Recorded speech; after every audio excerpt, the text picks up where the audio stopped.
Good afternoon, good evening, or whenever you decide to watch this video today. We're missing a few people, but we picked up one extra person that works out in the end, right? Anyways, Wow. uh, Mark's with us, Omanal with us, and Justin is with us for the second time that he has been able to join us and is willing to join us. I should add that out there. Today we are talking about the 1987, 85. 87, 87. I think. 87 Lost Boys, the movie that could have been a music video all by itself. You know, when MTV was popular. I was Um, listening to You the mean when it soundtrack. played music videos? yeah, right. Only other movie that was more of a music video than this one was Queen of the Dam that came out in the early 2000s at some time, which was a flop, but interesting soundtrack. Oh, I like this soundtrack. Yeah. Queen of that, and the lead actress Hey, hey. took a nosedive off of a low field plane that she insisted on.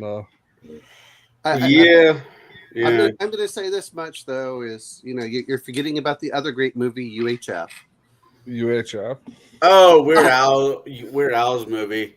I saw that movie once, and I just haven't found my way back to it. I know, but you said music videos. I'm like, well, of all the people who did music videos, Yeah, I Yeah. mean, you could say the song of the mountain, song whatever that freaking Nazi movie, song of. I don't know. Anyways, let's Music talk of about When? this movie. The Hills Got. Oh, I'm gonna try and remember that movie. for Sound the of rest Music. Yeah, That's the one. that. If there was ever a movie that made me want to drink, it's definitely that one.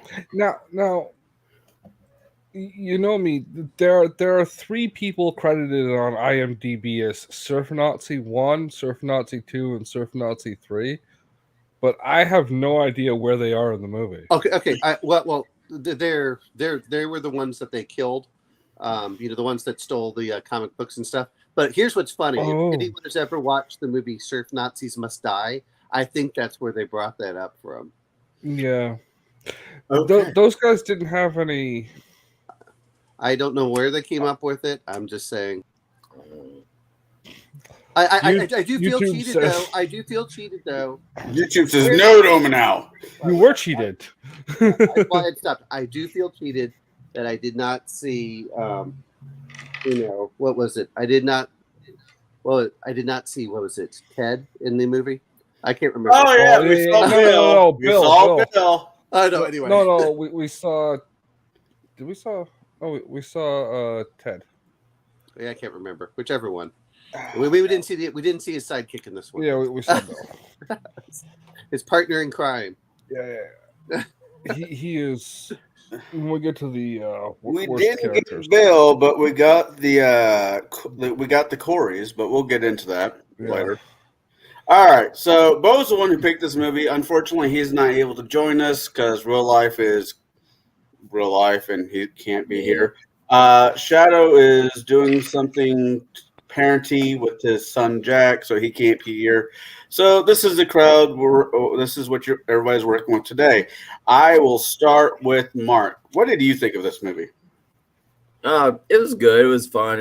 I've been a few years since I've seen it, but it's kind of like an 80s time capsule, more or less. But yeah, if you're a fan and I don't know if the 80s thing is still the popular trend or whatever, that's kind of dying down. But if you're an 80s person and you like 80s classics, then this is probably. I know there's a bunch of vampire movies that came out in the 80s, but this is probably got to be top of the heap of the 80s vampires movies that came out, I would say. All right. Justin, you said you did not like this movie? The soundtrack was the best part. I re-listened to it after I finished the movie. I was in the process of doing that when we were talking over Discord there. No, I on a good old 1 out of 5, I'd give it a 2. 2. It has the best fade out scene ever. Instead of to black or to another scene, it gives you a nice soaring cloud sequence and then over the ocean for when they're getting it on in the cave. So if you ever want to work that into your role playing games, I don't know why you would do that. Instead of fade to black, fade to sunset ocean scene. Yeah, it wasn't even sunset. It was just like mid afternoon cloud cover. Yeah. Yeah. All right. Oh, now? I'll be honest. I at the time I didn't watch it. Well, one, it was rated R and it was like 14 at the time, but the other part was that it was just a lot of fun. It is an 80s capsule, and I'll say this much: it probably set the stage for all of the non-Hammer film sexy vampire, tropes that we see nowadays. Anyone that loves sparkly vampires, did you see what the blood was when they came out of the cave? No. They were full covered in sparkle blood. No, it didn't register. Yeah. Well, you can't see color, so that may have been part of the effect. So, it was. But they actually said that they had added sparkle to the blood so it'd show up better. But when they run outside in the sunlight, you can actually see it looks like glitter. They have glitter all over themselves from the blood. That's so funny.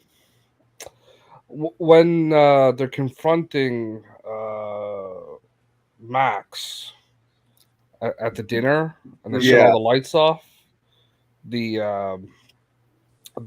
Corey that was the vampire hunter said he's not glowing. The Frog Brothers? Yeah. He's not glowing. He can't be one, or something like that. Edward Herman. Herman? Yeah. Max? Yeah.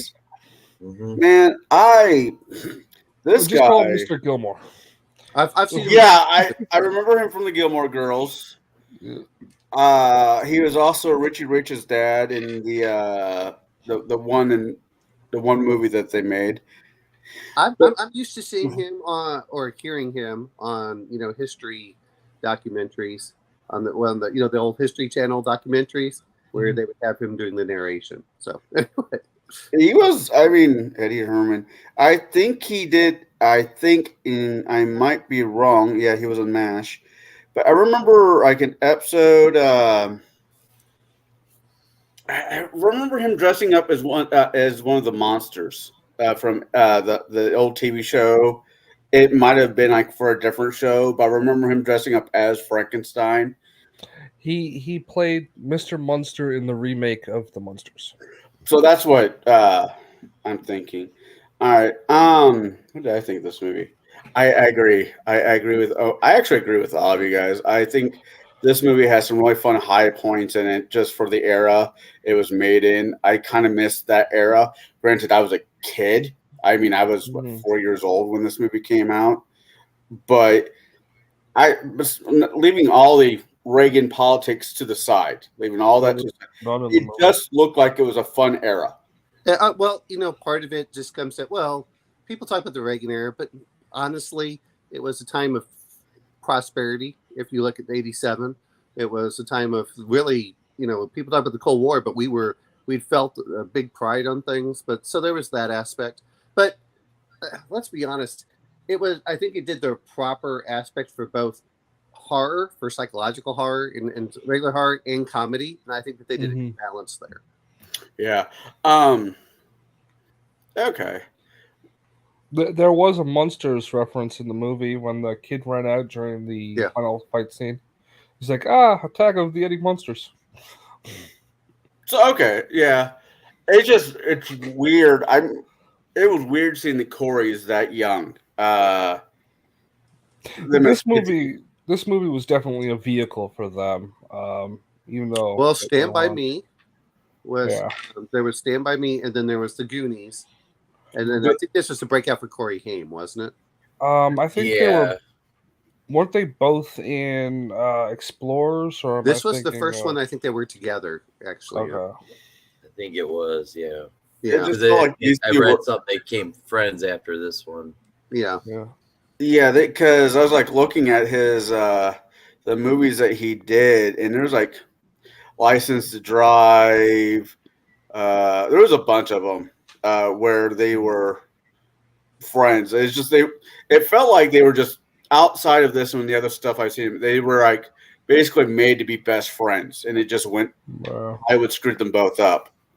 Well, they were both screwed up long before. Apparently, Corey Feldman had an addiction to cocaine before he got on this movie. And how old was he? I mean, that 12 was or whatever. I mean, there's a lot of things. Anyway, I don't want to get in the whole politics for that aspect because that's a really dark aspect of their lives.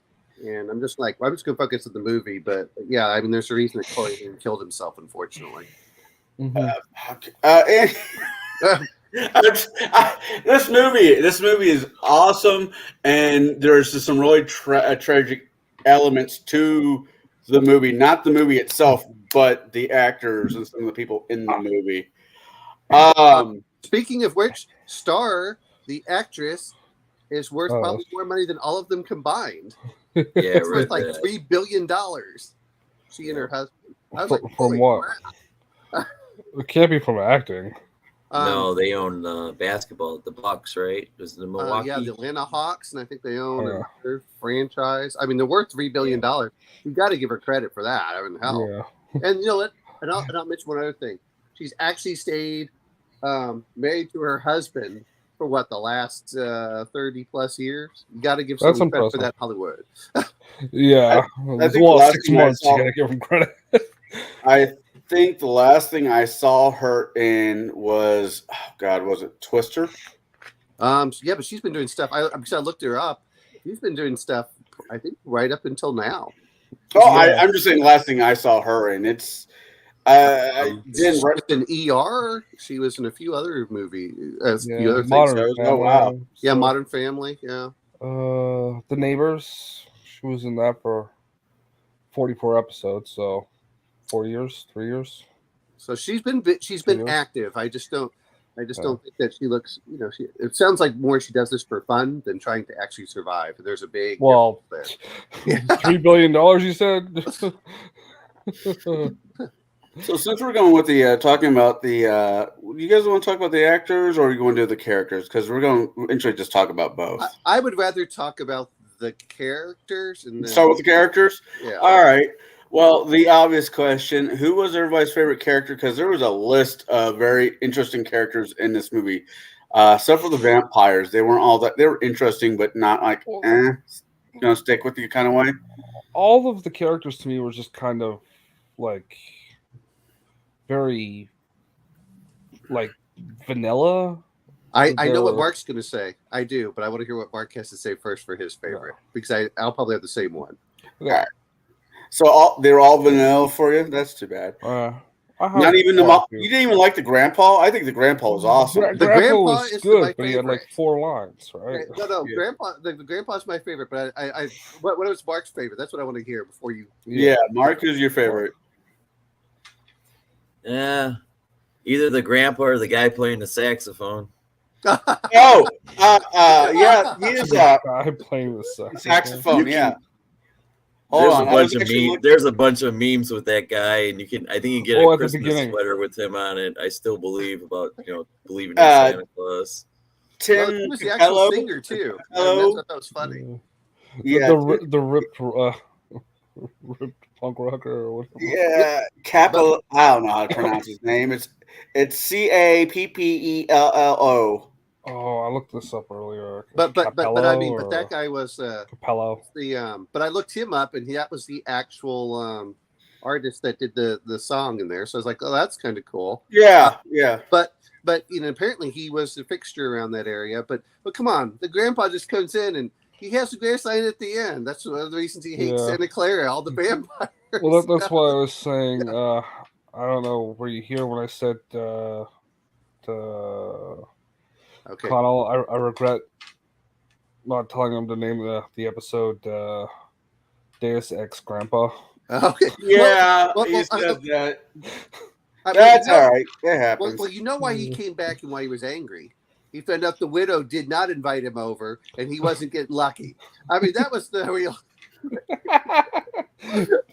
Grandpa was awesome. Just like Grandpa. Grandpa was Bernard Hughes. And I love the fact when they took his car, he says, "Hey, You know You know about the rule. about the rule about filling up your car. Is like, no, Grandpa's like, well, now you do. You know, I mean, he was a typical grandfather in there. I kind of wish he was my grandpa. 'Cause You know about the rule about filling up the gas tank with when you take the car without asking. Yeah. So if I ask, I don't have to fill up the gas tank.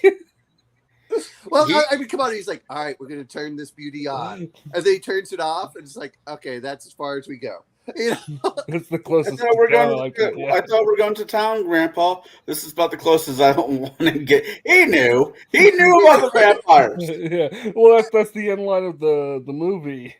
I mean, he's The almost worst part about he's- Santa Cruz is the vampire. almost worse than Max. Yeah. Because he knew, and didn't say a damn thing to his grandchildren or to his daughter. Yeah. Well, the other part was I still love, because I'm kind of this way. All right, this shelf is mine. You do not touch it. This is where I put my root beer. Yep. That's why I sometimes tell my son, this is mine. You can't eat this in the refrigerator. If you want to watch another one of his movies, he's really good in. Doc Holliday. It's a Michael J. Fox movie. He plays a small yeah. doctor, Oh, and okay. he's hilarious in that. That is a good film. And apparently the actor, you know, going a little bit in there. That's why I said I like the good characters a little bit of that. That actor really hit his stride like in middle age, not early on or anything else. It was just, you know, there's certain people that age into the role, and by the time that he aged old enough that it's like, you know what, I can just have fun with it. And you can tell he had fun with that, you know. Oh yeah. He was the judge. Hold on. Did I read that right? Yeah, Judge Baker in the movie Oh God, the John Denver. Oh, cool. But yeah, no, he was a good actor. I mean, there was like two characters I kind of really enjoyed in this movie. I like the dog. Which one? Both of them, Nanook and Thorn. I thought they were both really beautiful dogs. Yeah. Okay, Oh, does it's anyone? Nanook. So, little side note: does anyone know what? Has anyone ever watched Nanook of the North? Nanook. No. So Nanook of the North was a documentary about an Eskimo, Right. and I've watched it years ago. It's an old black and white. I don't even think there was talking. There was just the normal music. You know, it was that old. And so that's where he probably got the name for Nanook. Yeah, he had Nanook had the bone visor, looked like Geordie. Yeah, we always just make that joke when people are all bundled up. You look like you're dressed like Nanook of the North. You know, if they're Yeah. dressed excessively warm for what the temperature is outside. Yeah. That one's a little bit before me. I'm sure I might have heard that as a kid, but It was before me, and the only people that maybe my grandparents saw it. Right. It was before my That's parents. It was like Probably. 1921 or something. It's something that old. 1921, 1923. well, I don't think I am the youngest person on this panel as of right now. It does happen sometimes that way. Where 2 years. I think? Okay. So the next one we're gonna have to all watch is Nanook of the North. No, I'm just kidding. good luck, fine. No, thank you. Actually, you can I've find it on seen too many YouTube. times. It's public domain. Is it really? I'll have to check Well, we it could out. we could live watch it. It's like 20 minutes. Yeah. The other one I thought was kind of interesting, and they were going to base a sequel around him. Was unfortunately this movie did get sequels, and I recommend no one watch them. Yeah. They're all from the mid 2000s, and they're garbage. Yeah, the Corey Corey Feldman is the main draw for those movies, and he was adorable teenager. As an adult, he's just fucking weird. Yeah. Yeah. Yeah, Look, a little bit. we're Look, I'm not saying it's his fault. I'm just saying he's fucking weird. well, Well- and to be fair on this, I mean, I don't know when those dates were. Corey Haim passed away in 2010. Well, I mean, killed himself, unfortunately. But I mean, I don't know if I just I look don't like know. there's I would nothing consider it to go back. prolonged murder. So, yeah. But Heath Sutherland played David. We watched Flatliners. Flatliners. Who the two movies were directed by the same guy. Joel I can see that. Schumacher was a pretty Prolific director. yeah, he was that was like his time period, so he did a lot He of that. almost feels like one of those directors like Tim Burton is like, I found the people I want to work with. And Was- I think Keith Sutherland fell on his list because as I was going through the movies that he directed, except for like maybe a handful, Keith Sutherland was his main person he threw in there. But I like his character. Keith Sutherland, this is as him as a younger actor, I liked him more in this movie than I did in Flatliners because he had more of a personality in this than he did. Okay, so Connell, just so you know, at a certain, I've liked Kiefer Sutherland if you give him enough parts from there. But you know, what was the other one I enjoyed him in? I enjoyed him in Dark City, which we're going to watch sometime next year. Oh yeah, definitely. Oh, I he had want a to be side, on that he show. wasn't. Yeah, he was a side actor in that one. He wasn't like the main star. That was that weird guy with the lazy eye. So Mhm. so anyway, but that was the whole point. Was I like Kiefer Sutherland. I liked him in 24. I think that he had a good range for stuff, and he didn't really typecast himself. I think that helped too. But And his dad is a I think- legendary actor in his own right. I think we're opposite on that. I kind of loathe the guy. I like him in Telephone. Or what was that? Well, wasn't that the one? Anyway, we don't have to go on that movie. But anyway, All right. Okay, so everybody enjoyed Grandpa. Grandpa was amazing. Other than Mhm. that, we kind of have other characters that we kind of liked. I kind of liked Max just because he was so. He'd be my number 2. I didn't mind Max. I didn't mind the guy who played Michael. Jason Patrick. It should be Patrick, but there's no K at the end. Patrick. I don't know. Where's the K? Damn it. He Yeah. must be That's the Eastern same. European. No, I'm trying to actually find anybody in this movie I didn't like. I mean, even the other couple vampires. Yeah, it had Ted was it Bill or Ted? It had one of those guys in it. it was look it up Alexander again. Winter. I think was Yeah. It was Bill. yeah. It was the blonde. Yeah, Marco- the or was other Marco blonde the guy Yeah. I'll be died. honest, I kept He was the watching first the one to go. movie. I kept watching the movie. I'm like, where do Where's I know Ted? him from? And then it said, Oh. oh, that's why. He's one of the duo from the most terrifying apocalypse film ever made, Bill and Ted. I can only imagine a world where the Wild Stallions is the best music.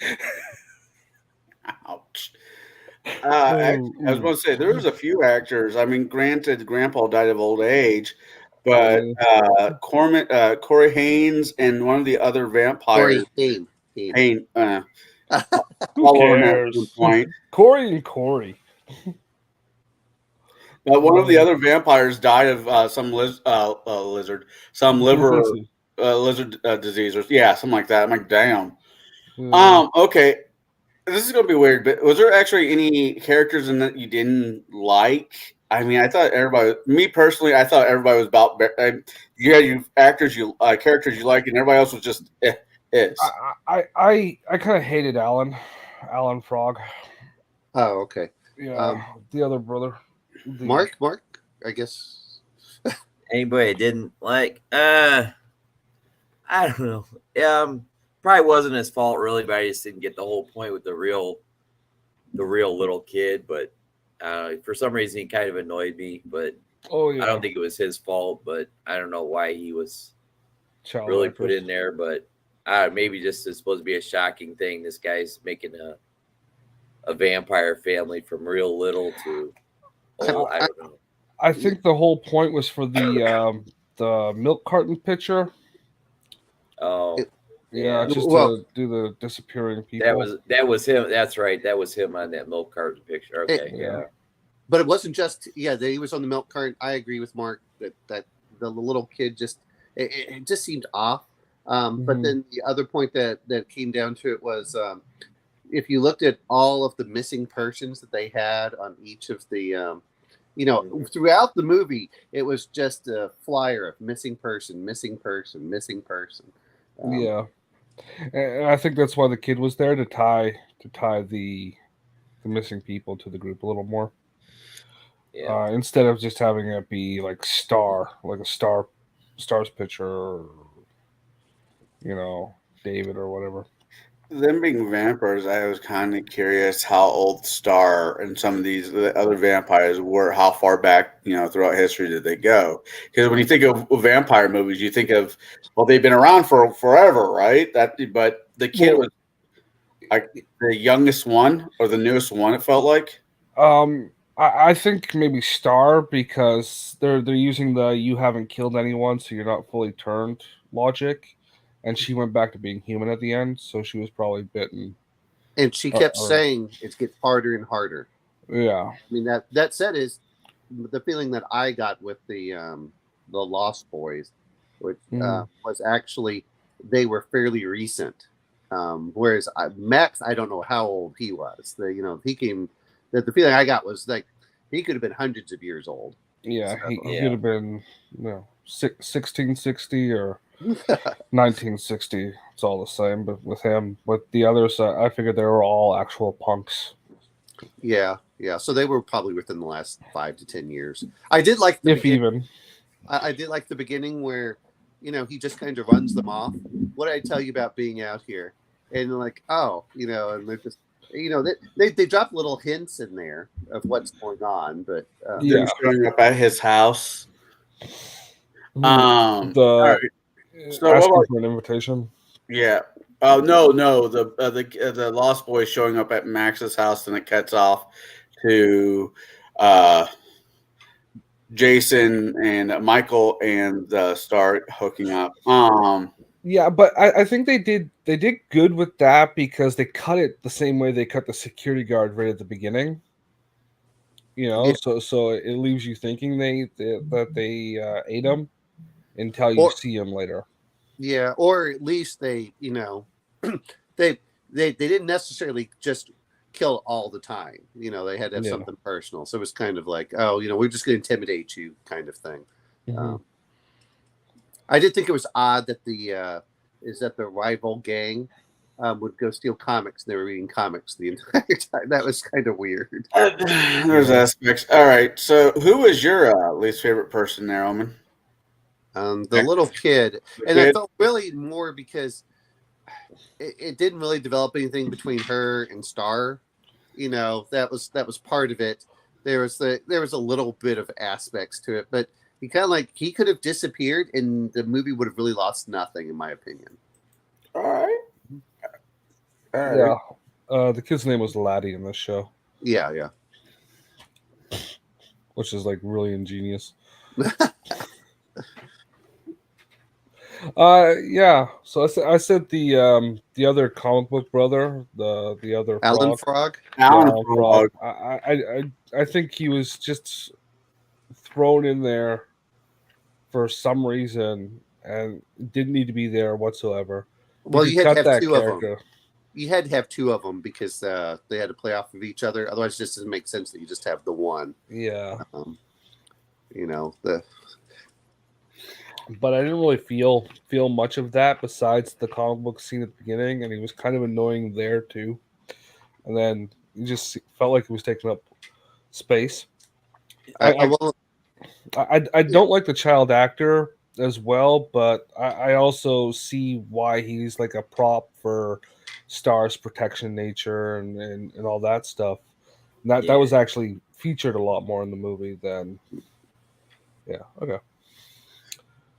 That's my opinion. I agree. I can see why they used the kid, but I don't think the kid was really needed. Maybe it was to help her keep her humanity intact. Was her anchor to her humanity is keeping the kid from going complete vamp out. I can see that being a thing. Which I think she failed at. Well, I didn't. Well, there's certain. Well, she slowed him down was kind of thing. Yeah. But that's the whole point of it is, she's trying to protect him as they're slowly devolving into the class. And anyone that's played Vampire the Masquerade can see where this is going. You can tell Mark Ryan Hagen's like, I'm going to grab this from Anne Rice, and I'm going to grab this from the Lost Boys, and we're going to make the coolest thing ever and make sure that women actually do role playing games. Was that really good though? Dude, I'm just messing. I'm just messing. Absolutely. I thought it was interesting. This movie's take on how to become a vampire. You don't get bitten. You drink the Kool-Aid from the special wine bottle. Well, that's actually pretty old. Even though old Dracula, you'd have to drink some of Dracula's blood after he drank from you for you to Right. turn. Yeah, but the thing is, what I'm saying is, Michael wasn't bitten. I will say this much though: is I think I have the DVD somewhere, though I watched on HBO. I did not watch the deleted scenes, which is the fault of myself, because I usually flesh in some things, and I know sometimes things are cut for time, and other times things are cut for pacing. Because I've seen several things like they should have included this. I'm like, it would have completely screwed up the pacing if you included that. So I can't give any things about those, but I thought it would be. I'll have to go back and watch those at some point. Yeah. Mm-hmm. They did do I think the one I watched was the remastered one from 2017. I want to say. Okay. Yeah. What did you guys think of the turning? Him turning into, I guess, a half vampire. The transition from him drinking the Kool-Aid to him getting drunk on it, and then them driving to the bridge, and they're jumping off and hanging on and jumping off again. What did y'all think of that? It was very bravado of the time period, kind of thing. You know what I mean? Like, it was very Stand By Me, where they jump off the bridge. It was very of its time. I could see a bunch of guys daring with each other to do that kind of thing. I thought. I mean, I'll be honest. I liked the aspect because you went through, and they were playing with them and deciding whether they want to kill him or not. I enjoyed the fact that, and this again comes to me looking at Vampire the Masquerade and playing it, is the idea that you can can make them believe things that aren't there, like with the maggots or the worms. It's like, well, what do you do? And he laughs as he hands him over. And then I was reading the little trivia aspect where he hands him the chopsticks in there, which is supposed to represent that you want someone to die or something like that in Chinese. I was like, wow. And whether that's intentional or not, I don't know. The other thing was he was eating with a fork, though. This movie, no, it was the part where he hands him the noodles. Oh. When he was eating it and he thought he was eating the worms, and then he handed the it to him. There was the maggot one, but then he handed him the noodles after. Yeah. So then but this film was only shot in 21 days, and I think that helped a lot in making sure that he had everything ready to go. There were not that many. I mean, if you look at the locations, they had that actually used to be a lot more common. That type of tight film schedule. They did it Santa Clara. Yeah, God love it. You cut off at they did it at Santa Clara. Well, yeah, that's all I stopped, and then I stopped. Okay, but they did it at Santa Clara, they did it at the farm, and then they did it at the house. There weren't a lot of, and I guess near the shoreline. It was real tight area. They didn't have to go very far to film this. I thought that helped out a lot. And by doing it in 21 days, you have to have every shot pre-planned. You can't just go back, and I think that helped a lot for the movie feeling fairly tight. You think the script was mostly white at the end of filming? What? If you're not aware, when you start filming, your script is white, and as they do revisions, they put in different colors for those revisions and pages. Oh, okay. Yeah. So. But I think that helped out the movie a lot too. He went back, he did what he wanted. You can always cut some scenes out, but you can just go through it. I think it was a well-paced movie. I think it's fun to watch. I think the music is appropriate. I like the fact that not only did they have famous music, but they also had music specifically for this that seemed to match that, hey, we're just not here to sell a CD. The soundtrack was really tight. It's the tightest part of the movie, as far as I'm concerned, by far. Like it knocks the rest of the movie through production value, hand over fist. Like there's a lot in the action that could have been a lot tighter. It's got the best vampire death, I think, in the movie, which is the kitchen bathroom, the plumbing scene. Oh yeah, that was well. Where everything, and then there's the radio one after that, which is pretty funny. But well, yeah, that was the part that kind of annoyed me. Death by Yeah. stereo. I was like, all right, okay, yeah, fine. well, they were starting to get into the I know. quippy lines at that point of the movie. Well, but But- I meant, but what I like is that they did prepare. Hey, when a vampire dies, they all die in different ways. Yeah, I thought that was a good preparation for what went on instead of just we're gonna surprise everything. but the thing I was going to bring up is how many times do you have to blow up the same toilet? Like, and that was just Gratuitous. Well, it was sloppy timing in the production of that stunt, but or that visual effect. And what I mean by gratuitous, that was not common necessarily for- blood. It just meant that it was overdone. That Yeah. was by gratuitous. Well, one good bomb, not three in timed succession. Hey! It blew up all of the plumbing. But Yeah. I do like it when they're running up the stairs. And he looks over like, what the hell's going on in the kitchen? And all I could think was, poor Grandpa. That's what I was thinking. He Nah, just cleaned up his house. That guy was putting taxidermied animals into his grandson's room in the middle of the night. He deserved. That was awesome. I love He the fact that he's like, deserved a wait, blow up. every time he wakes up, there was a new one. And he Yeah. goes over the closet, and there's like 6 of them after there. I thought that was pretty awesome. You see the beaver, then you see the bird, and then you see the closet stuffed full of them. Just like- But those little touches, I think, were good too. I thought that was a little. That bit- is good filmmaking. yeah. What did you guys think of the scenery? The grandpa. I want Grandpa's house before it got blown up. Honestly, Minus the taxidermy workshop. I'll turn that into a painting room. Thank you very much. all right, Mark. Did you have actually any of the scenery areas that you liked more than the next? Yeah, the house was kind of cool. It was like a rustic, like I don't know, like some type of more like a hunting lodge than a house or something. But yeah, Yeah. aesthetic. And then I guess the vampire layer was kind of cool, but I did have a bit of a problem with it. But it looked cool, but I had an issue Yeah. with it. Well, We it's can get supposed into to that be later.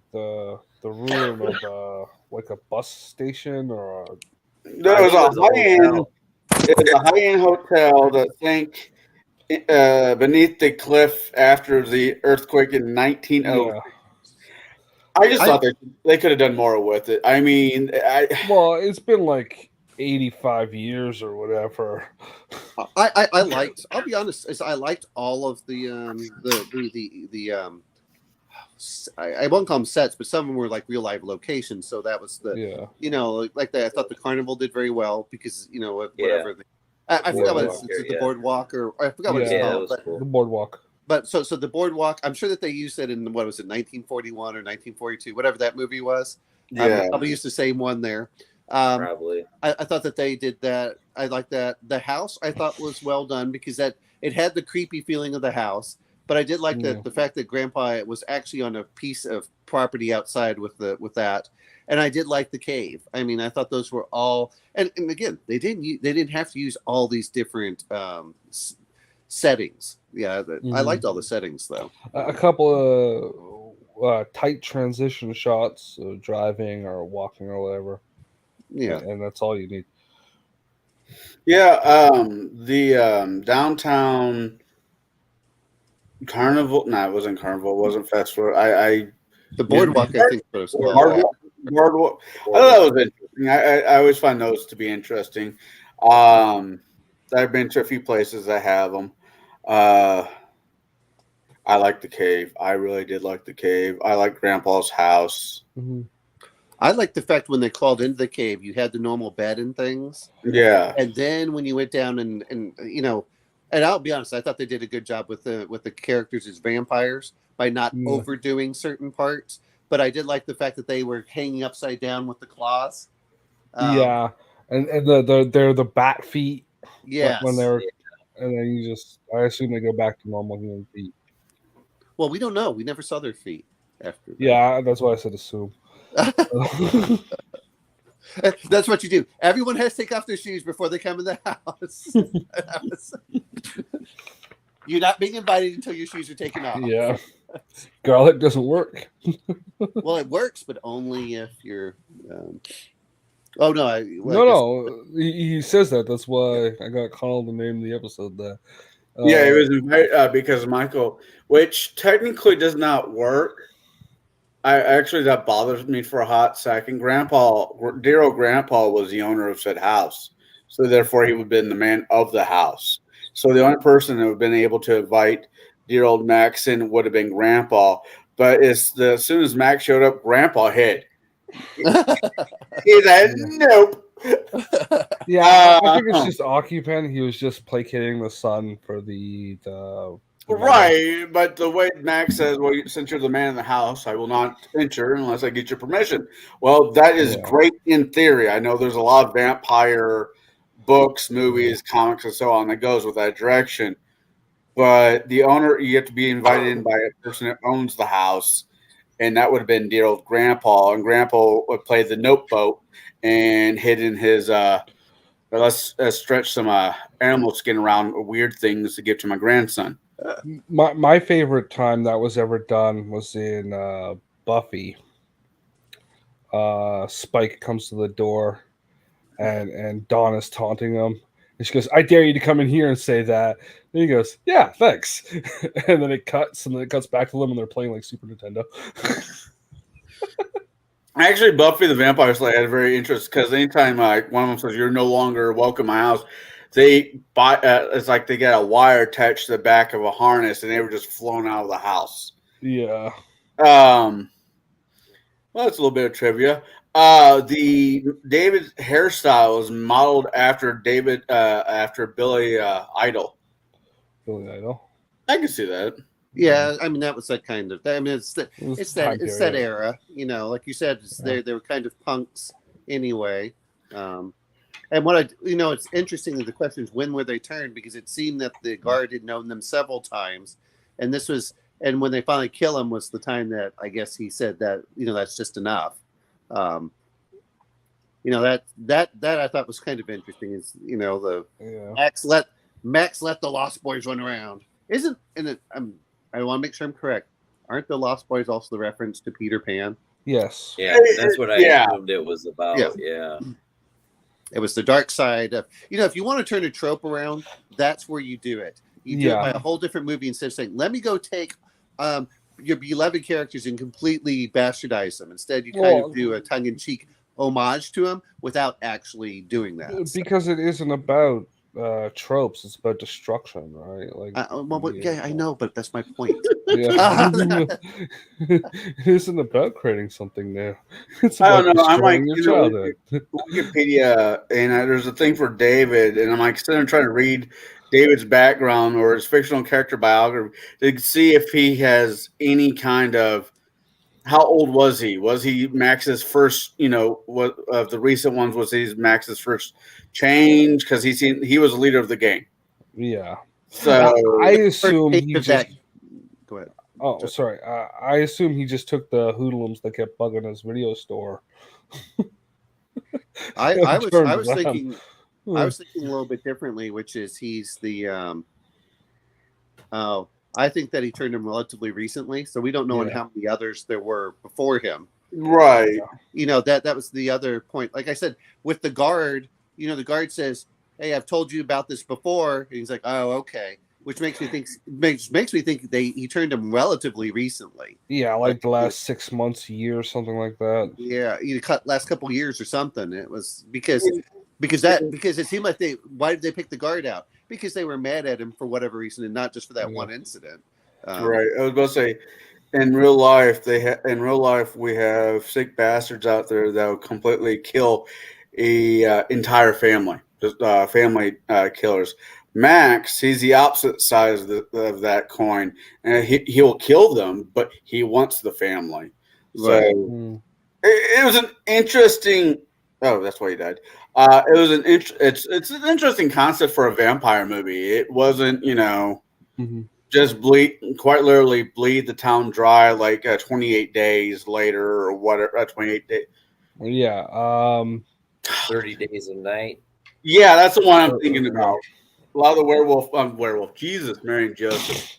A lot of vampire movies are very much just bleed the town dry. This one was. Well, I'm going to also, I agree with you, but the other part is that the Lost Boys still feel like they are, they're still trying to embrace their immortality. Whereas after a while, you kind of like, yeah, okay, it's not a big deal. I can do whatever I want.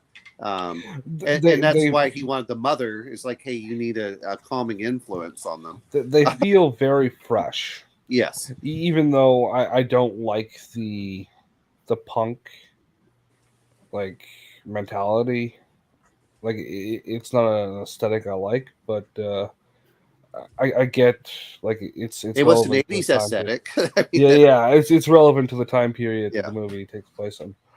I mean, nowadays it would be Pantera equivalent or something. We'd have the really hard, heavy metal. And I mean, no. These days it would be a bunch of broccoli tops.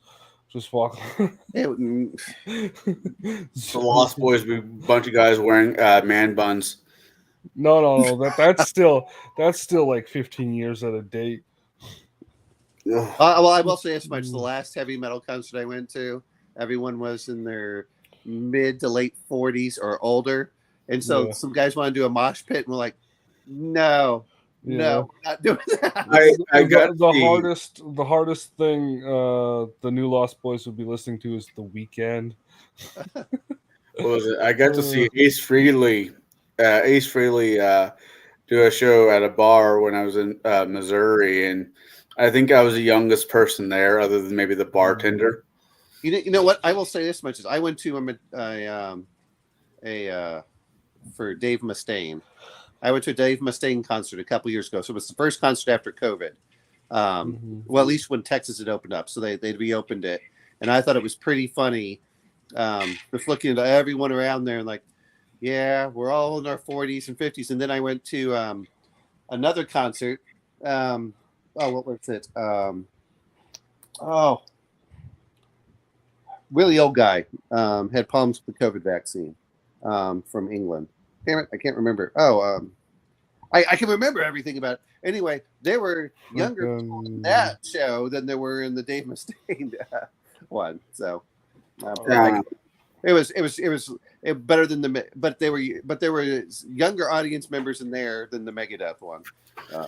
I have to thank my friend's wife for constantly standing up my friend because he had to work, and so I got to go to these concerts with my friend. He's like, "Hey, I got a spare ticket. You want to go?" Yeah, I'll go. Yeah. I got the Rammstein concert too. So in 06, 07, I went to go see Meatloaf, and I was the youngest person there by half. There comes a point where it's like if my daughter wanted to go see a concert, I'd probably be one of the oldest guys there. Okay, so it was Eric Clapton I went to go see. Oh, Eric Clapton. It's weird. You see fathers that like Taylor Swift. I'm like, what the fuck is wrong with you? Hey, man, don't be knocking the Swift. There's many reasons to like the Swift. Well, until she makes a song about you. Well, no. I want her to make a song about me. Every man should have that on his bucket list. So, all right. If there was a scene, once again, this movie was done. The pacing. I want to ask: is there any scene of this movie you would take out that you don't think was needed? Mark? That's a good question. Can I take Dave I don't out of the know. movie? Maybe. What's that? Can I take Dave out of the movie? The main villain? Just everything got around him. I don't know what I'd take out. I don't know. Maybe tighten some of the stuff up when they were doing the whole thing at the comic book store. Maybe I don't know, but yeah. Other than that, I don't know what I'd really take out. Yeah. I feel the same way. That all the scenes are needed. They're just it's like they needed another shoot or something. It's just everything could be just a slight bit more polished. You know? I'm going to say this much for pacing. It's very good. I think he did the story to give credit to was it Joel Schumacher that did this? Yeah. Yeah. I think he did an excellent storyboarding before he ever shot this. So he knew what was there. He knew what he wanted, and there was that. I think it was about the proper length for a movie. You know, normally 100 minutes, which is the good length of movie at the and so it met all the requirements. I didn't feel like they really left anything out. I didn't feel like, oh, you have to add this in, otherwise the movie doesn't make any sense. There were parts I didn't remember that came in. I'm like, oh, okay. But it's been years since I've seen this movie. The part where they actually went down into the lair, at the very beginning, and they were rescuing everyone. Yeah. I mean, it was. I just thought it was very well done. I thought that the scenes that they did do, which were, and when I say proper pacing, is it wasn't frenetic, so it wasn't like Transformers where they just like try to do nonstop, so you couldn't take a breath. Yeah. Oh, it was the proper. Hey, you have action, and then it slows down, and then you have action, it slows down, and then it has the proper sense of humor. It's a very good movie, I think, from that aspect. I'm not saying it's the greatest movie, but if it's a movie you want to sit down and have fun with, I don't think that you're going to lose anything to sit down with popcorn and anything else. And since women always seem to love vampire movies, this is a good fun one to take a date to. The one problem I they had, don't glow, they don't count. The only thing that really annoyed me about this movie was right when I was actually settling into this movie, it was over. It was, it's not like we're doing 10 Commandments or any of the older movies where quite literally the video stops right 30 minutes as insert another VHS. Yeah, let's go through the popcorn. Anyway, I didn't have any of that. It's just by the time I was actually getting into the movie, it was over. I'm like, no. But for a 100-minute movie, which is the longest the average, it flew by. It didn't feel like you were losing anything. It didn't feel like God. It just maybe Justin did, but Justin's just that way. I'm just we need the curmudgeon in there. Without Shadow, we just feel lost. Yeah. I'm definitely it's like I think they could have tightened it up a little bit in the performances or the production or something. It's kind of hard to put my finger on. That would have given it another 2 stars in my opinion. I think on the old 1 out of 5.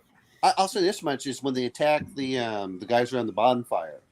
Yeah, I thought that they did a good job of. There was a little bit of gore without overdoing the gore. I mean, I was watching the next movie, which by the way is about werewolves, called Dog Soldiers. Yeah. So we've gone through everything. We've gone through Frankenstein. We've gone through The Creature from Black Lagoon. We got vampires. Yeah, I really thought Flatliner was a ghost movie, not a subconscious movie, not a conscience movie. Close enough.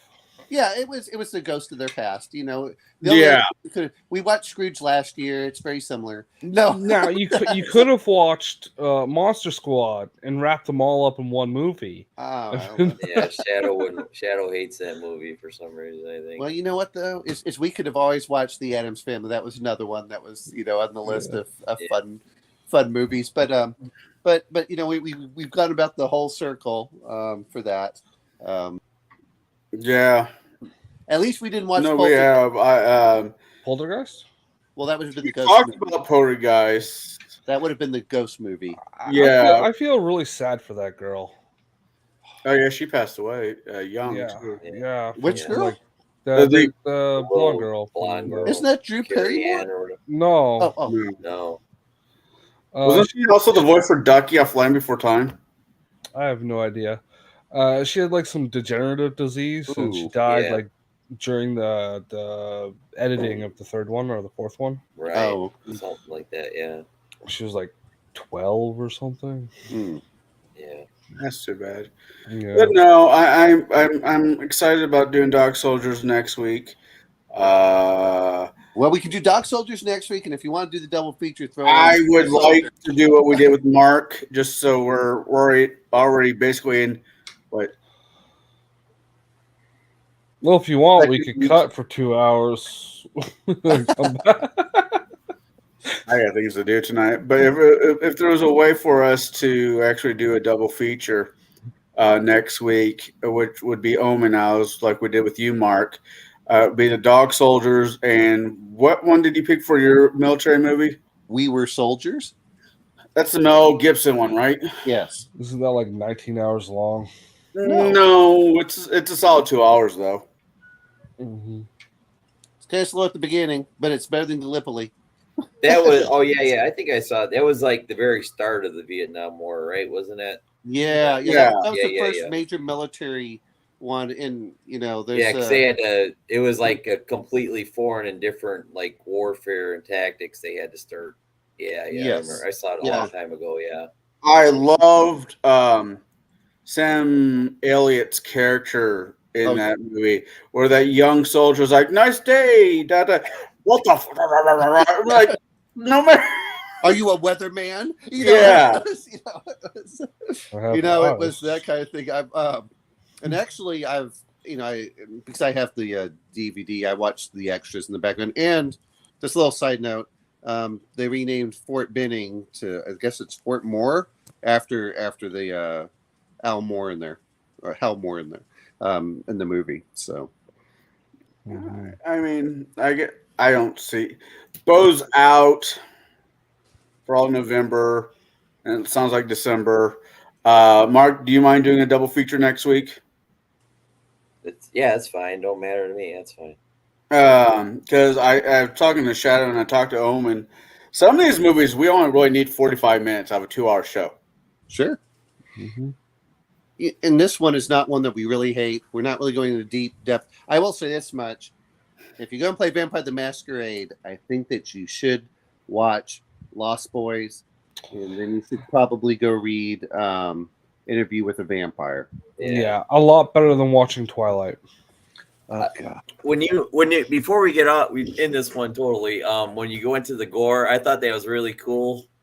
When the Kiefer Sutherland vampire guy bit the guy, but he didn't bite him on the neck. He bit him right on Yeah. top of the head. Yeah, yeah, and then there's that spurt of blood. Like, Yeah. Yeah, it's like, what the hell? There's bone Yeah. there. Well, yeah, I thought that was cool. But I like that whole thing that they went over. I don't think that, it was a movie I think that they got rated R, but it's not excessive in any way for it. Right. There's not gratuitous nudity, which I know Justin's disappointed. There's no nudity. Well, yeah, that's It's right. on a shoulder. What's it? Yeah, that's right. We saw There her were shoulder some in her hard back. nerfs. That was I don't care what anyone says. As I get older, I'm like, she's pretty cute. And now as I'm getting older, I'm like, well, the mother's not bad looking either.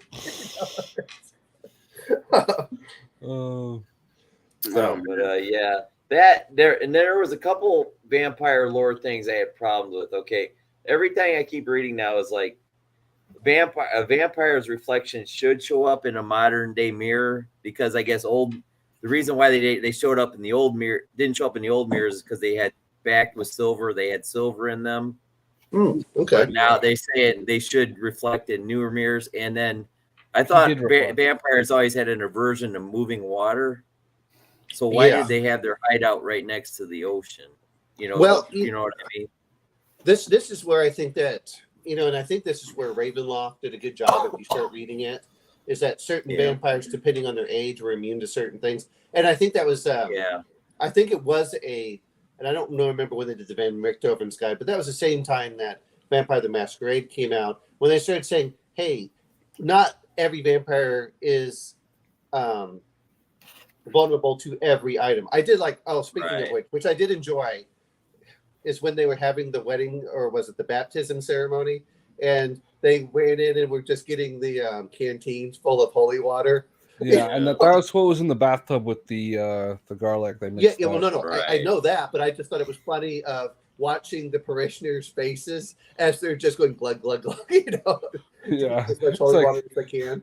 their wave or something like that. I turned my head, but It was this is a fun movie if you don't mind, if you don't want something super serious. It's it's got plenty of comedy for it. I think it's good, but it also has that serious aspect with Michael. So it does it plays on all levels. So it was Yeah. a typical summer 1980s film that actually had Right. some deeper stuff to it, which I enjoyed. I liked when Sam was trying to tell his mom about the vampires, and she's just like, "I know I'm dating now. I'm dating now. You'll Well, have to get used to me dating now." That woman It's like, always no, plays the mom, I same don't care character. about that. It's vampires. well, no. I love the fact when the two brothers are arguing and she's flying out on the phone. It's Yeah. nothing, mom. He's like, Yeah. I mean, I was like, What was her name? Hold on. Yeah, that woman. I got it up. I just gotta switch over to that tab. Deborah Westing. Yeah, she is. Oh, I've only seen her. Diane In, Wiest. I haven't seen her in all her films, but it always feels what movies I have seen her in. She always plays the same character, just that mom. Yeah. yeah. It was Diane Wiest, not Deborah. Well, and Westing. some of it is, and I hate saying this, actually, I don't really hate saying this because it's true. Once you hit a certain age as a woman, that tends to be what you get. You either get you get those stereotypical roles. That said, you know what? She was likable in the movie. I didn't hate her. I didn't go, God, I want this woman to die.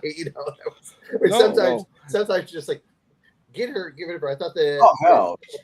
I thought that everyone did a good job in the film for the most part. Right. I enjoyed them. I don't disagree with Justin about the other frog brother. It's like It's just really. I mean, he had to be in there, but it was kind of, it was always like, yeah, you're the weaker of the Frog Brothers as far as taking screen presence. If we gotta kill one of the party, Yeah. it's you. That's right. Yeah, exactly. If you're doing a game, you're like, no, we gotta save the pretty star. Michael is going through there, but yeah, you're the expendable one. You, sir, are nicknamed Trap Tester. Here's your red shirt.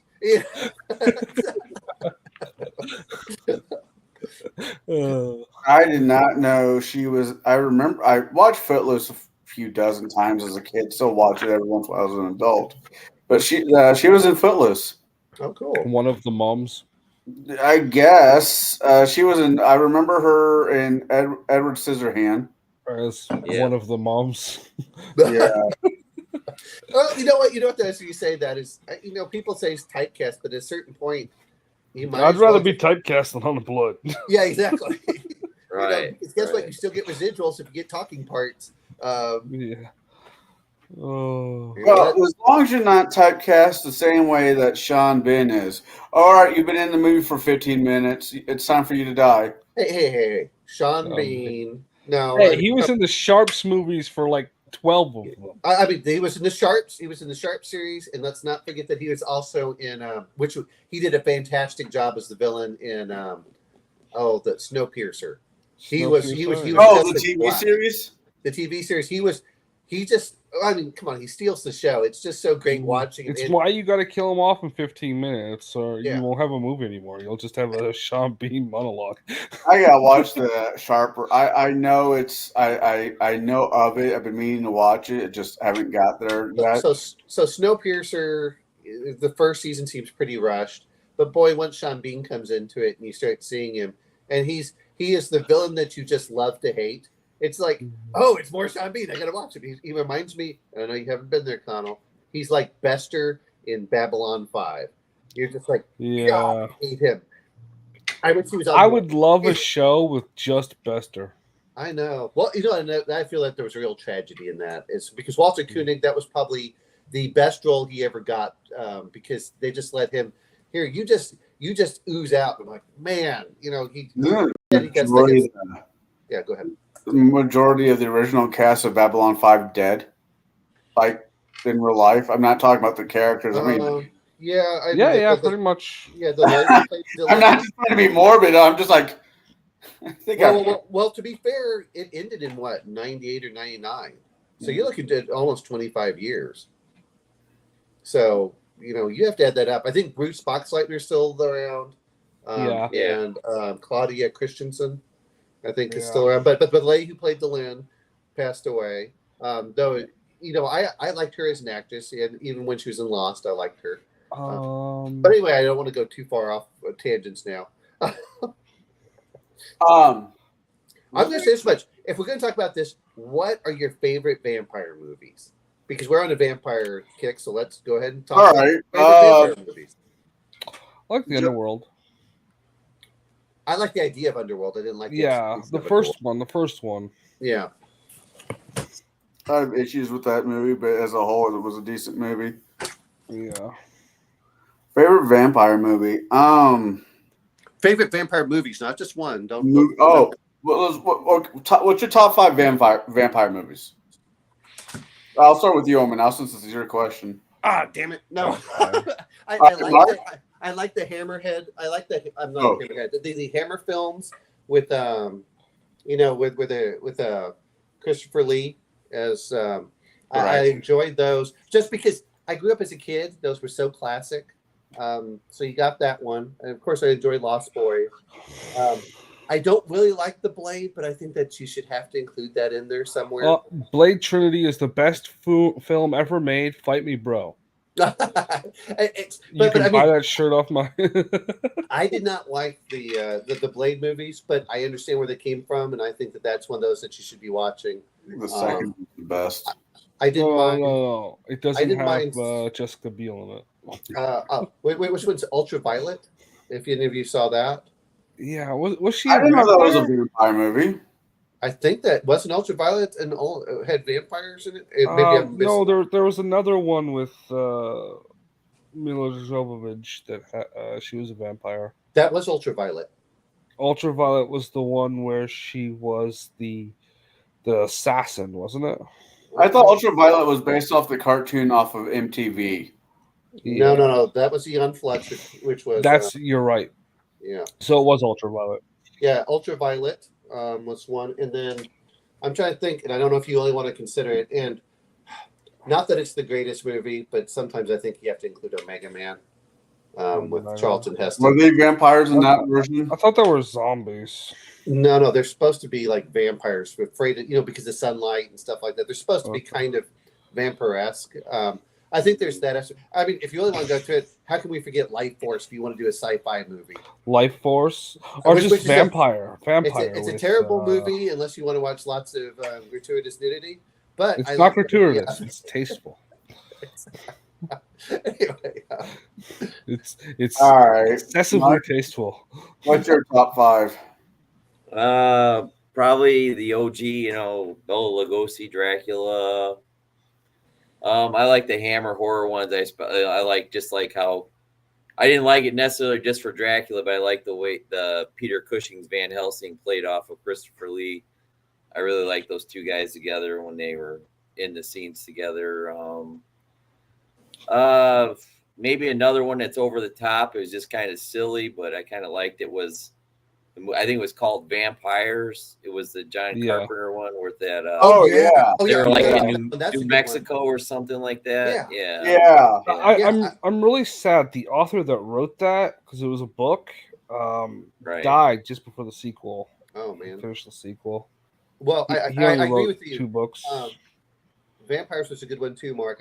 The problem is that you try to remember them like, oh yeah, I like that one too. Yeah. There's just like Dust Before. What was it? Dust Before Dawn. Oh, Dust Before Dawn. That's cool. That's an over the top. That's a classic one. That's a Fright Night. Yeah, that's a whole different spin. That's like a Mesoamerican spin vampire one. Yeah, right. That's cool. I liked Fright Night. Great one. Fright Night was good. Yeah, that's another classic '80s one. Yeah. Did they have one? I can't remember, and I could be off. Did they have one called Priest or something that had that? Yeah, that's on my list. That was going to be one I brought up. I didn't want to say top 5. I'm just trying to say good vampire films to watch. That was the one where it was like the future and the vampires took over the world, and they had like hive colonies or something like that. I can't remember. I don't think I think I've seen bits and pieces. I think I'm getting that confused with the one guy from Jurassic Park. The guy who played Jarvis. They're running out of humans or something. They're Daybreakers. Daybreakers. Yeah, but there was that was also based on a comic. No, there was one. There was like a post-apocalyptic future one. That was Priest. The guy who played No. He's talking about another one that had, what was it, Jude Law or something like that in it? I think we're talking about the same movie. I just think No, it wasn't called Priest. This was one where he's talking about where it was, or the guy who did Anakin Skywalker, not Anakin, but the other one, W1 in the prequels. Did he do a vampire movie? Didn't he?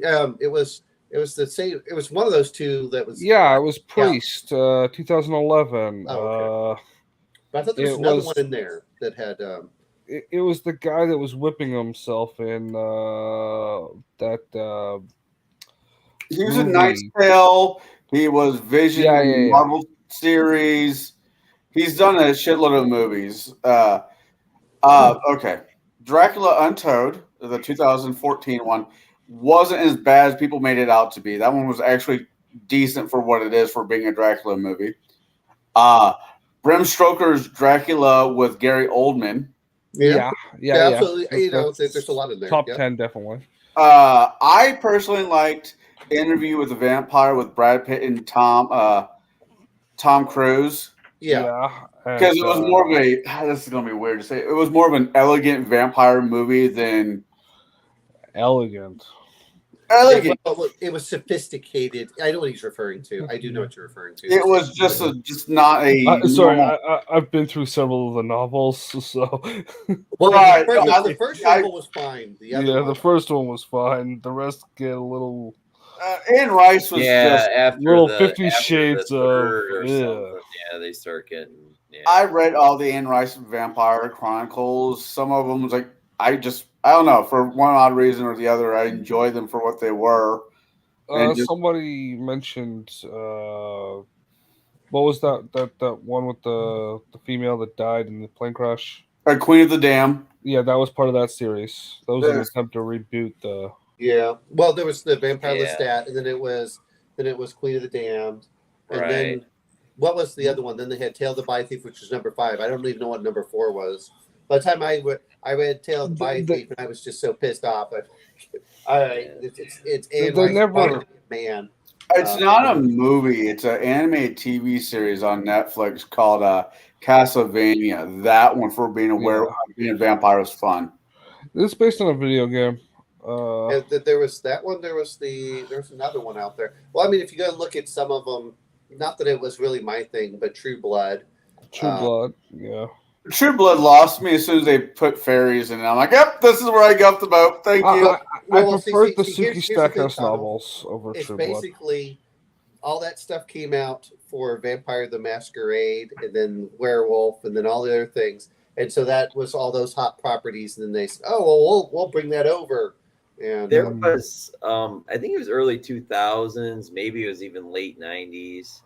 There was a made for like cable one. It was like supposed to be the true story of Dracula. I think it was called Prince of Darkness or something, but it was about him and his, trials and fighting off the Ottoman. It was supposed to be his real life. It was like on the History Channel. I saw that on the History Channel. I'll tell you this much. I still enjoy Dracula 2000. Dracula 2000 was good. 2002. Yeah, it started out good to me, and then it dropped the ball. Yeah, it started out good. Then I mean, I had a crush on Vitamin C, so it kind of worked for me. It really felt like it would have been better as like a series, like if they'd given it more time to breathe. Yeah. The problem I have with it is it's very similar to what happened with Vikings. When things become really successful, they just don't know when to end it. And I was like, I'm just tuning out because I watched this originally because it was supposed to be more of a recreation, and instead it just went way off the rails later on. Did you ever? I don't know if we cover TV series in this category. I was going to say Forever Night was a good one. Oh, I love Forever Night. Oh yeah, I mean, what I remember of it, it was interesting. I really love the interplay between Nick and what's it, Lacroix? Yeah. I love that interplay because he goes over and then at the very end where he would rather be dead, and Lacroix is just like, no, you can't do that. But I thought that was very interesting, is you have to embrace who you are, otherwise you will always be tortured kind of idea. And but that was that early '90s angst vampire stuff. Let's not forget. Yeah, but it wasn't so overdone because it was No. still a fresh. Yeah, it was a fresh concept at the time, and Yeah. I loved it. I really did. I finally watched the final season. I'm I guess not- 10 years after it came out. I'm not talking about the TV series, although I really enjoyed the character who played the actor who played Spike. But I'm talking about the movie, Buffy. Pee Wee Herman was in Buffy, the movie, right? Yeah, Yeah. Of it. That's a really famous scene where Pee Wee, the character, Paul Rubin. Paul Rubin's character, is supposed to be dying, and him and the director are already having issues. The director's like, "If you keep screwing around, I'm going to fire you." And he's like, keep dying until I tell you to stop, or something like that. And as they were filming it, I guess the director got a phone call or something, so he had to walk away from the camera. So so you get the death scene you get from Pee Wee Herman. I thought was hilarious. Yeah, that would be Joss Whedon, by the way. Yes. Yeah, Yeah. I'm surprised that it was. Like I said, it's Buffy the Vampire Slayer was not my thing. I just, I looked over. I'm like, why are all these people like Sarah Michelle Gellar? She's not that. Right. Yeah, she was okay at the beginning of the show when she had some meat on the bone. I mean, it was. I just didn't feel. But I But found her younger sister a little bit more interesting. Yeah. All right, other vampire movies. as we go through the list of vampire movies you should all watch if you're going to be putting vampires in your game. Yeah. Vampire Hunter D. Excuse me. Sorry. Oh, you know what? Speaking of which, and I haven't watched it just because it looks humorous. And I don't know if you guys have watched it. Renfield. Renfield. I haven't Oh, watched it yet. Oh yeah, It's on yeah. Prime now, The- yeah. the- I haven't the- watched it yet. I highly recommend it. I have access to it. I just It's on Amazon Prime, so don't really want to see. He doesn't do his normal "I'm the rebirth of Elvis" impression acting style. If he doesn't do that, I'm going to watch. He's also not in it too much. He's only in a few key scenes. that's Okay. okay. Well, let's just remember, Nicolas Cage has to take every movie that comes in because he owes money to the IRS. This is why I thought he paid them off years ago. No, he's still in debt by my understanding. Oh. That's why he has to take all these movies because he has to take whatever comes along just to make sure he doesn't go to jail. Oh. There's another one on Netflix that was slightly interesting for vampire. It was called Midnight Mass. Okay. Midnight Mass. It could be turned into. I could probably turn it into an RPG if I want to. I mean, the concept is a new priest shows up in town, but the priest is not a priest; it's a vampire. Yeah. Okay, I think I know the one you're talking about. And he sets up shop in the monastery or whatever. Yeah. Oh, If you want to see a Dracula one that's got, I'm not gonna say it's 100% Sorry, the Joey. best one, but it's got a cool look and aesthetic to it. It's the 1979 with the crazy doctor guy from Halloween's in it, and yeah. Oh. What's it?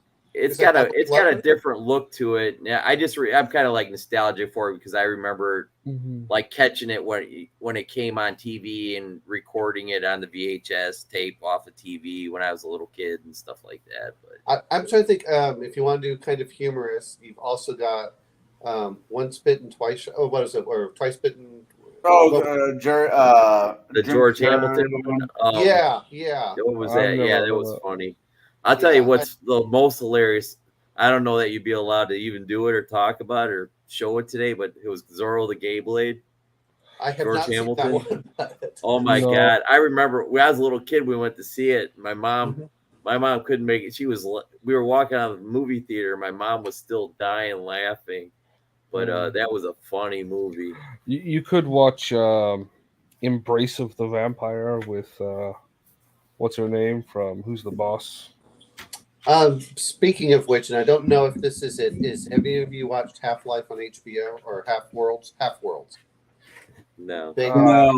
That's kind of a cool. Well, at least the first season. The problem is every season they change all the characters around. So it's hard. Half-World? So Half World on HBO. That was kind of cool where they had theirs on there. And it's more of an Asian it's an Asian bent towards the whole thing. So I thought that was kind of cool. And speaking of Asian vampires, everybody was giving Twilight a bunch of shit, which it deserves a bunch of shit. I'm not saying it doesn't. Well, it's a teen drama. So it's a teen. Everybody's like, well, what's so scary about a vampire that litters? I'm like, the fact that he has all his powers and it's in the middle of the day and he can still come and get you. That's what's scary about it. Actually, this is what I'm going to find funny. If any of you remember watching, any of you watched when they were making fun of it with adult, not Adult Swim, the Robot Chicken. They were in the meadow. So what they did is they had the head vampire. They had the guy there. He was like 200 years old. He's like, they're driving too fast. He was acting like he was 90. He was 90 years old. Yeah, I mean, it was hilarious for that. I said, yep. Yeah. So they've got that, and then I mean, there's a lot of stuff out there for vampires, and sometimes I feel like the old Nosferatu, we cannot forget that one. And then did you see where they did the remake with it wasn't quite the remake. William Dafoe playing. Yes. Yeah, that's a good movie. That's a good movie. Shadow of the Vampire. Shadow of the Vampire. Yeah. Shadow of the That's a good Vampire. movie. I used like to the have. Nosferatu and Shadow of the Vampire, and the two are really related. I had in college. I had a poster of the original poster of Nosferatu that I hung up.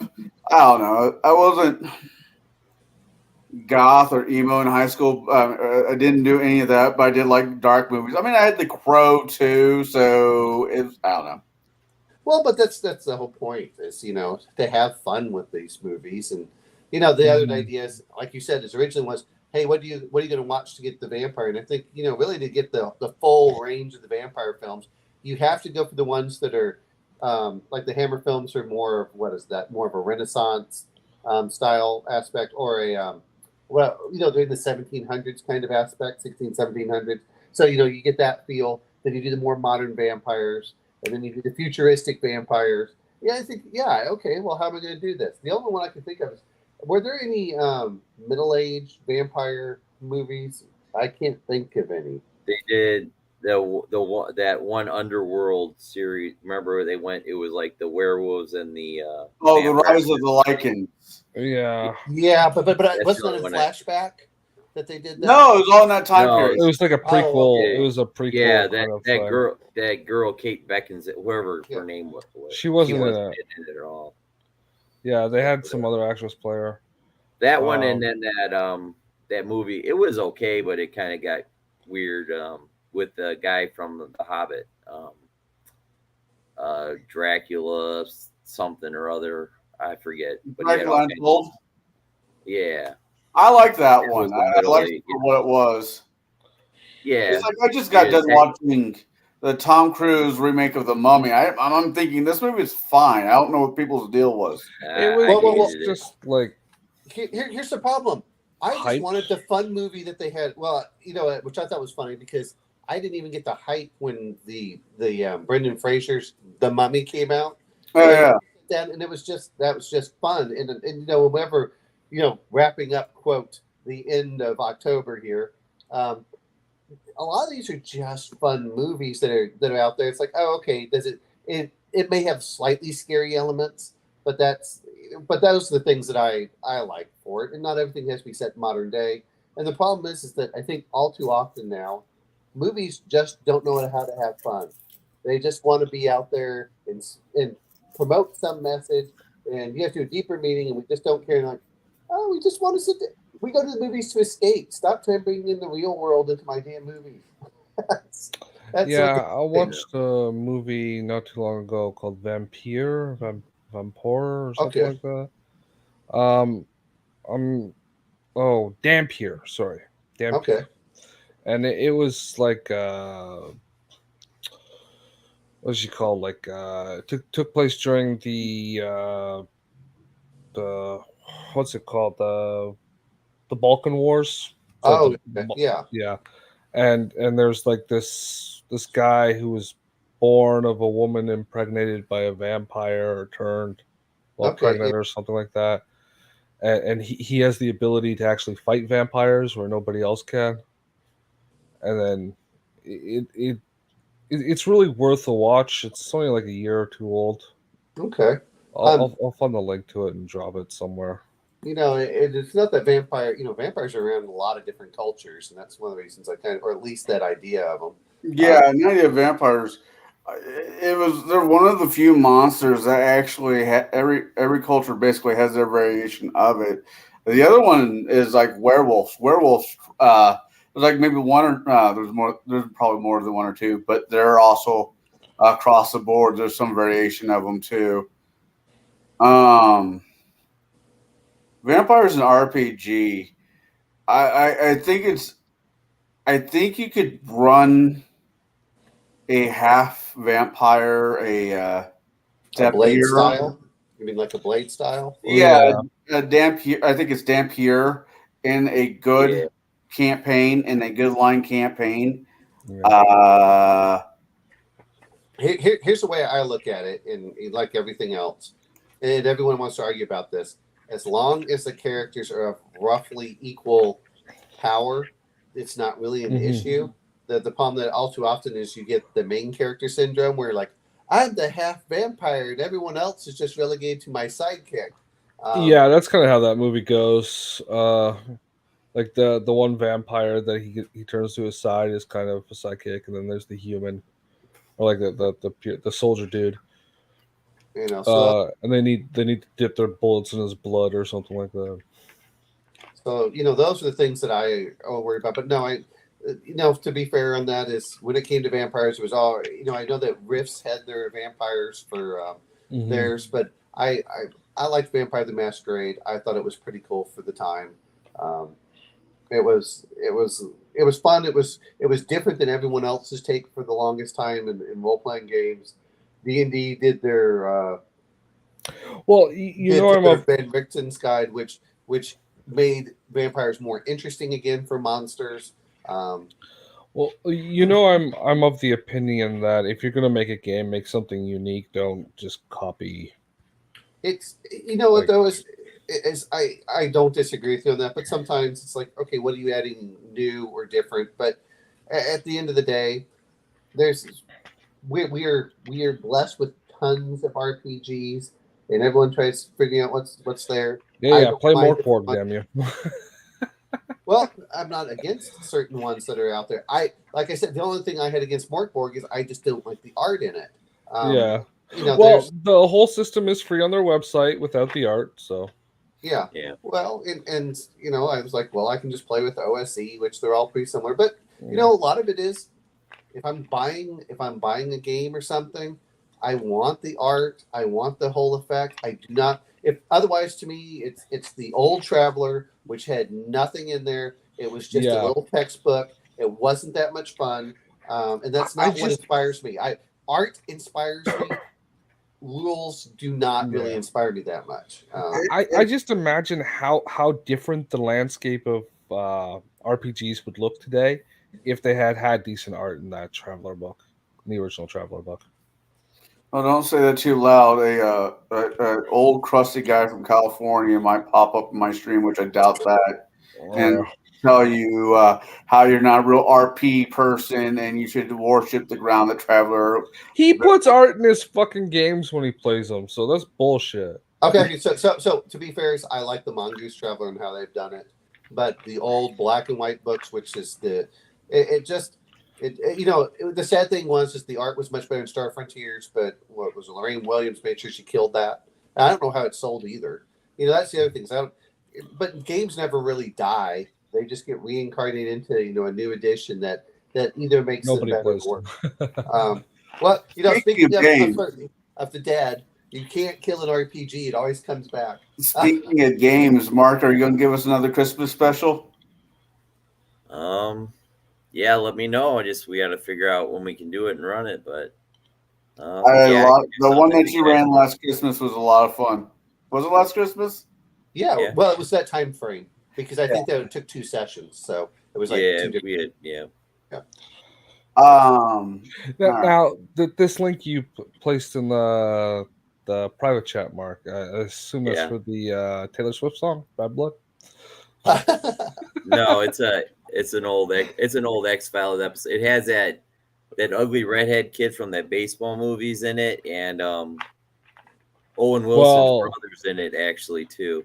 As we all know, it's a fun tongue in cheek, and it explores some other like outside the like lesser known like vampire mythology and lore and stuff. It was a fun episode. I thought. Yeah, I keep forgetting him. You know, this is they're not vampires, bro. It's just a redhead. I feel bad for saying this so often. I forget about how great X-Files was from time to time.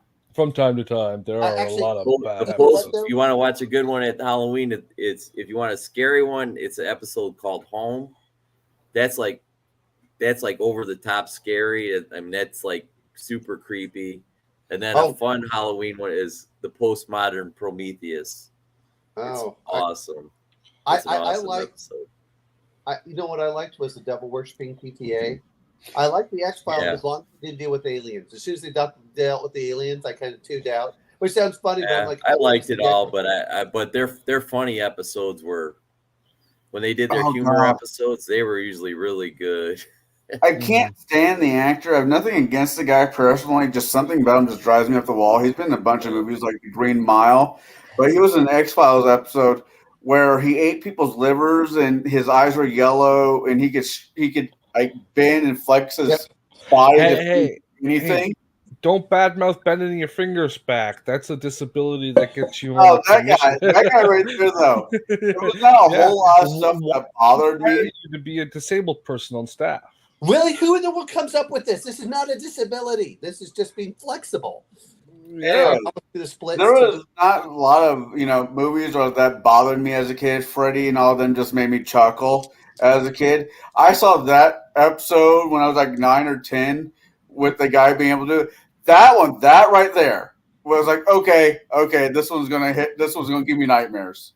My favorite Jason movie was Jason Fights the Women from Andromeda, the TV show.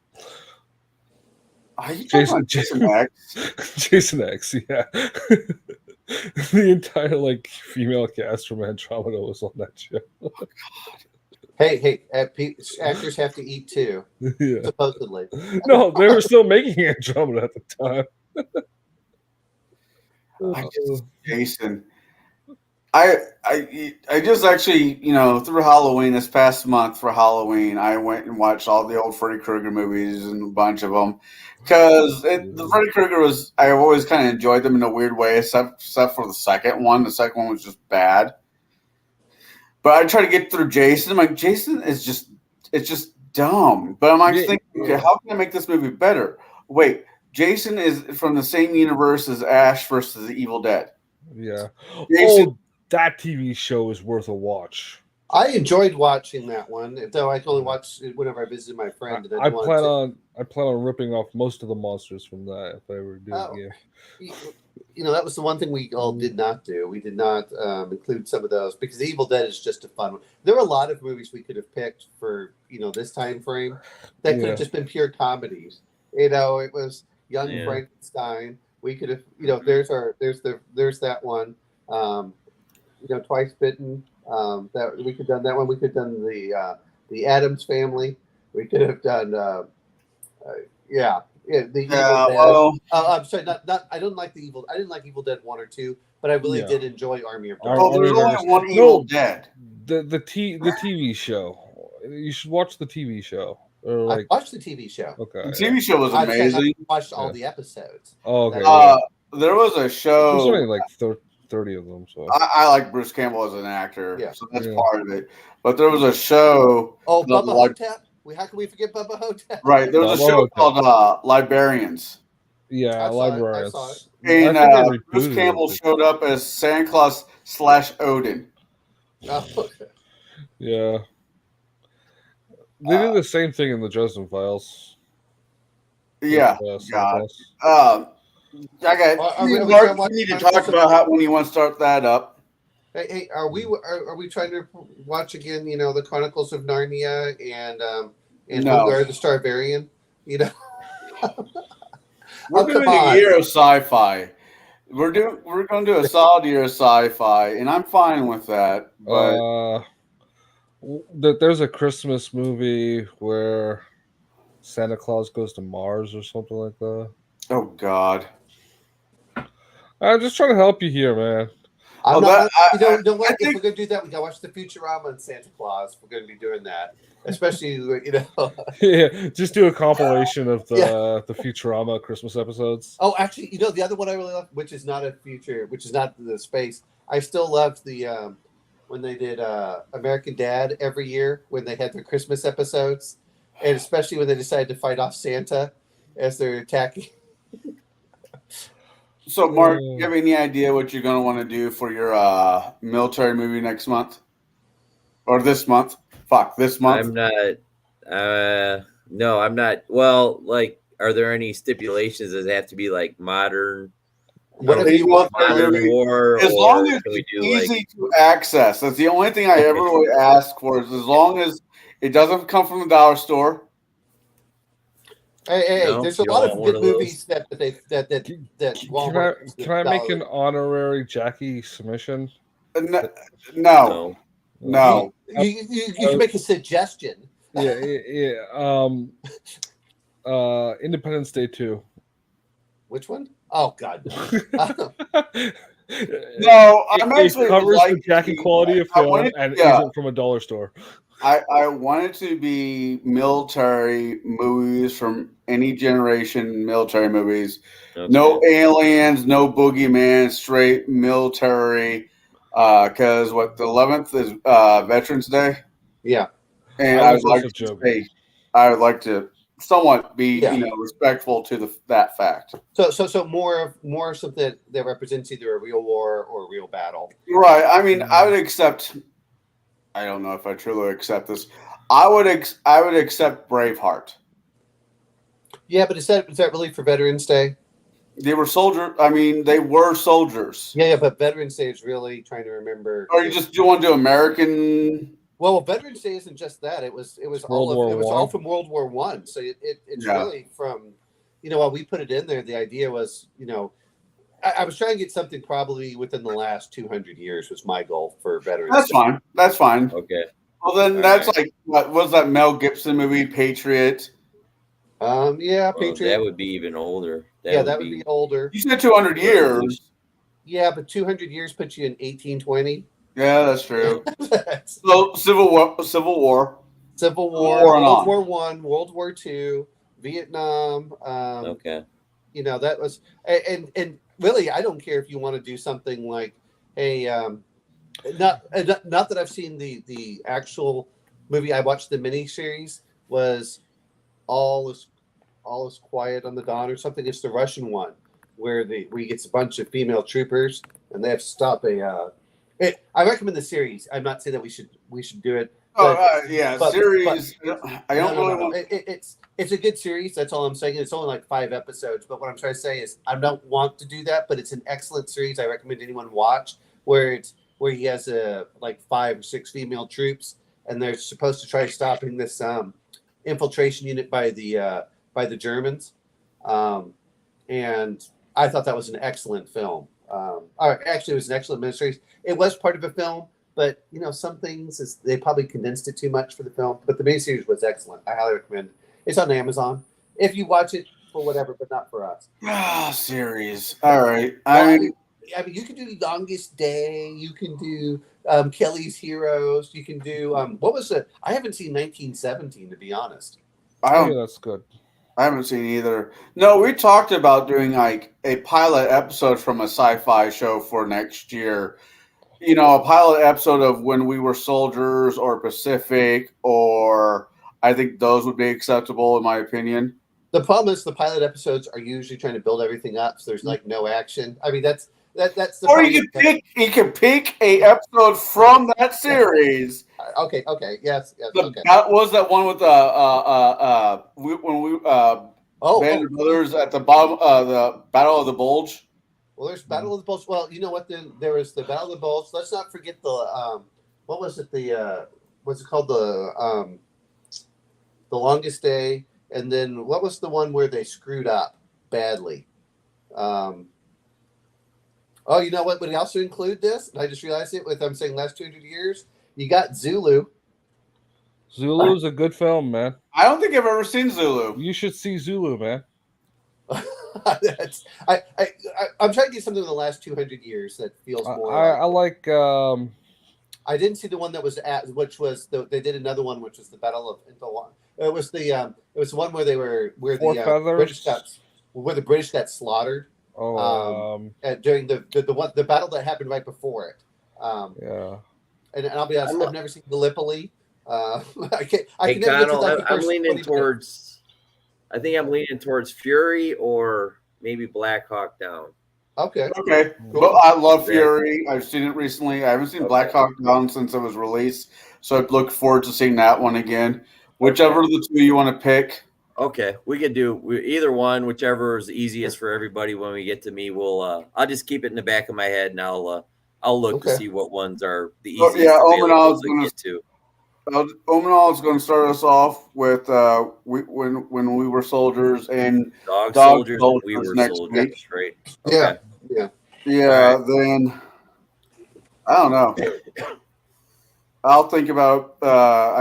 We need to wrangle Shadow into this, and I think Bo is out for this month and next month. So and Justin, since you are, come back, Justin.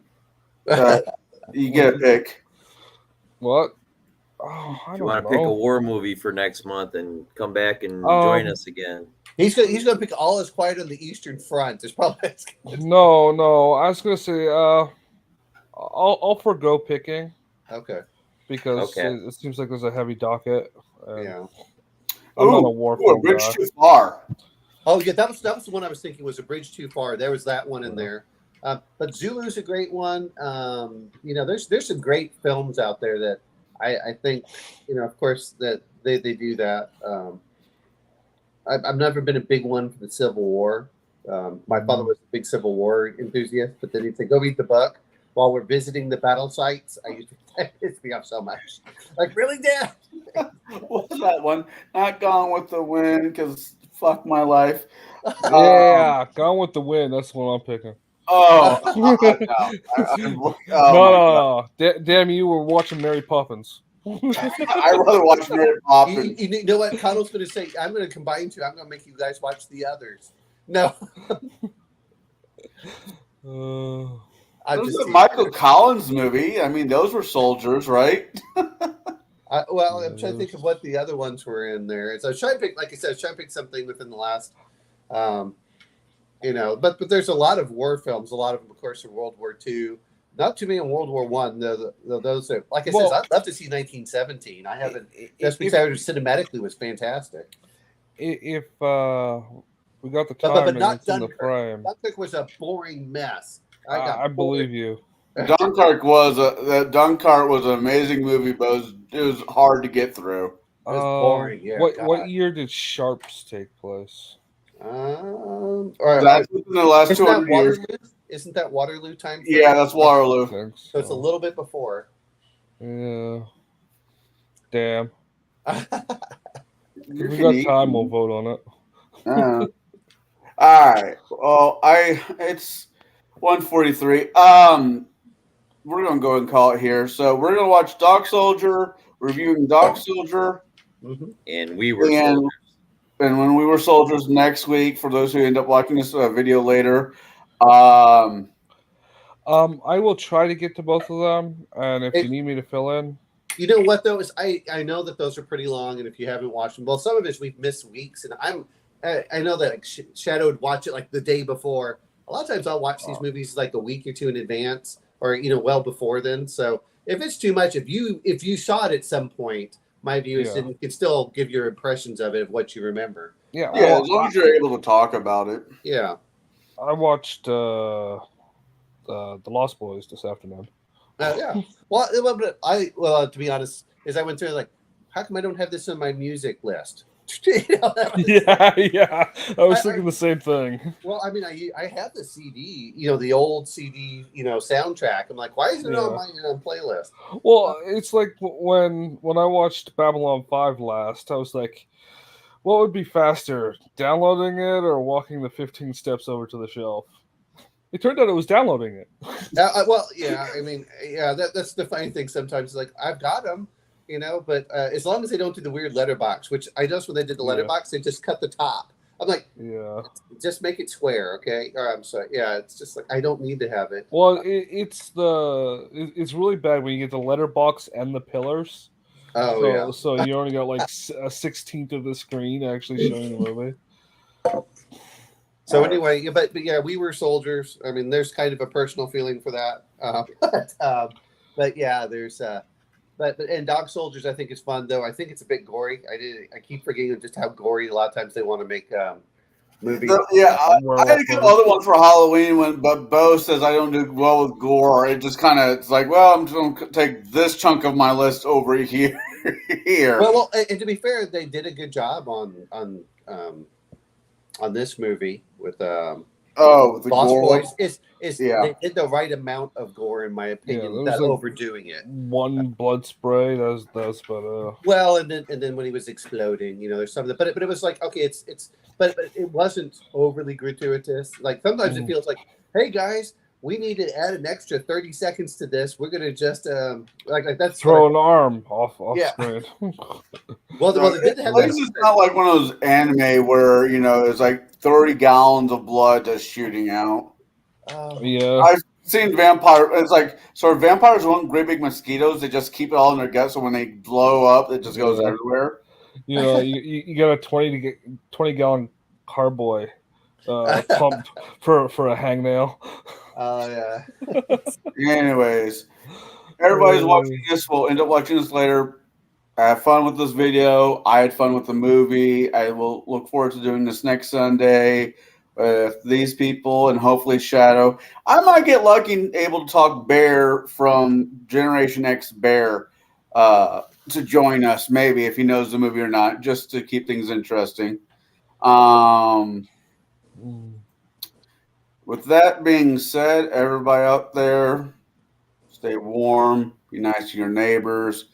The world's getting crazier. Doesn't mean you have to be. Taser at least one person. Right. Go watch some good movies, eat some good food, and happy holidays. Party on, everyone. Later.